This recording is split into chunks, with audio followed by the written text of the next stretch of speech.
Good day and welcome to the African News. You're broadcasting from Canada. I am Sandra Asante. Let's take a look at the top stories. WHO chief describes Tigray situation as horrific. Sudan fires top judge and public prosecutor resigns. Israeli strikes destroy Hamas tunnels military. Full details of the story coming up after the break.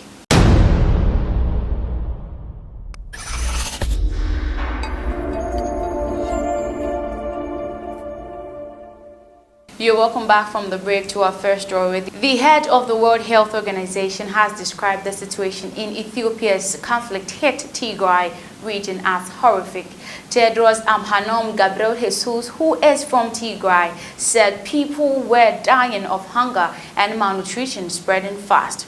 He criticized the fact that health services had been destroyed and said rape was rampant. The situation in Tigray, Ethiopia is maybe, if I use one word, horrific, very horrific. 4.5, almost 5 million people need humanitarian aid, 91% need food aid, and many people have started dying actually because of hunger, and severe and acute malnutrition is becoming rampant.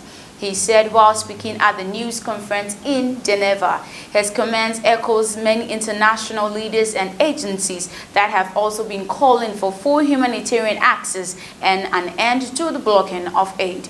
It came as an Ethiopian government issued a statement denouncing what it called a campaign to exert undue pressure. It says aid agencies had free access and rejected calls for any form of dialogue with the TPLF with whom it's fighting conflict. We move to Sudan, and Sudan has announced the resignation of its chief prosecutor and sacked the head of judiciary. The country's governing sovereign council on Monday said that it has accepted the resignation of Tiasel Al-Haber, the public prosecutor who has submitted his resignation several times in the past.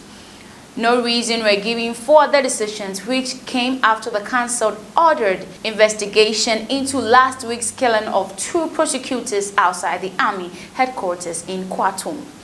Many people in Sudan have also been demanding justice for the dozens killed during protests in 2019 that led to the ousting of President Omar al-Bashir. We are still in Sudan, and France has announced to cancel the debt of $5 million and earmark another $1.5 billion arrears with the International Monetary Fund, the IMF, to give relief to Sudan reeling under the foreign debt. We are on the important creditors, and we are in favor of canceling the full debt of $5 billion that Sudan owes us. This is the real meaning of our support in the transition. France will put every effort to alleviate the foreign debt.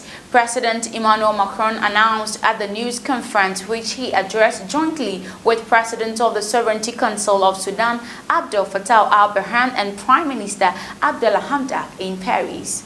The measures to help Sudan were decided at the international conference to support Khartoum's transition.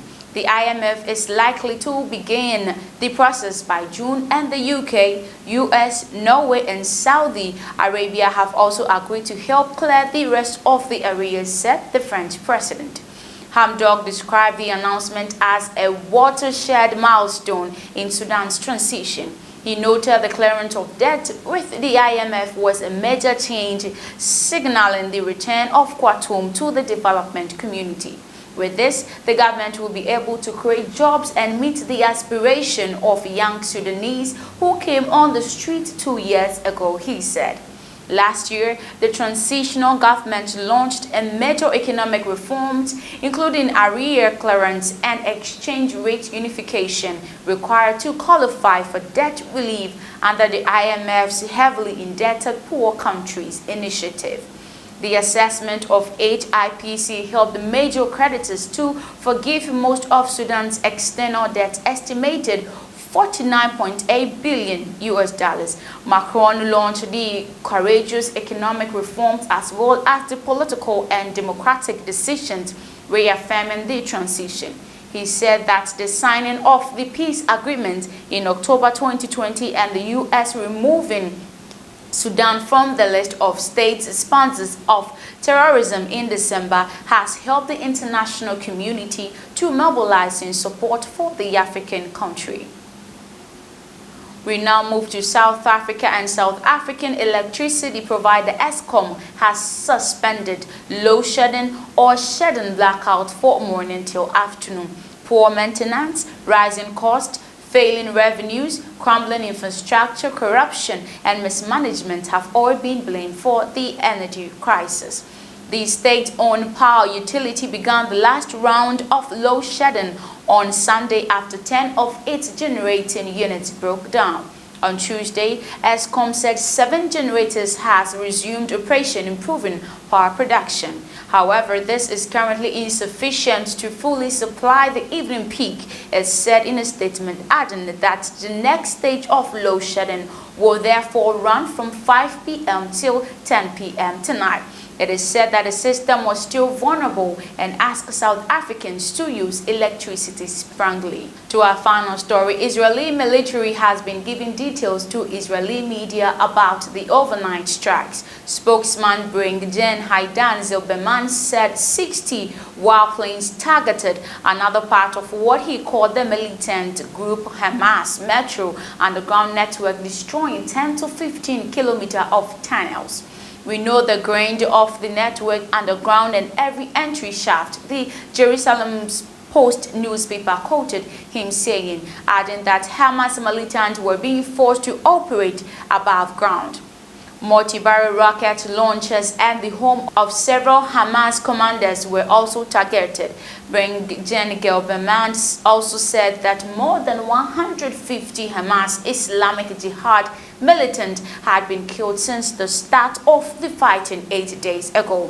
Hamas-run Health Ministries has said that 212 people, including 61 children and 36 women, have been killed.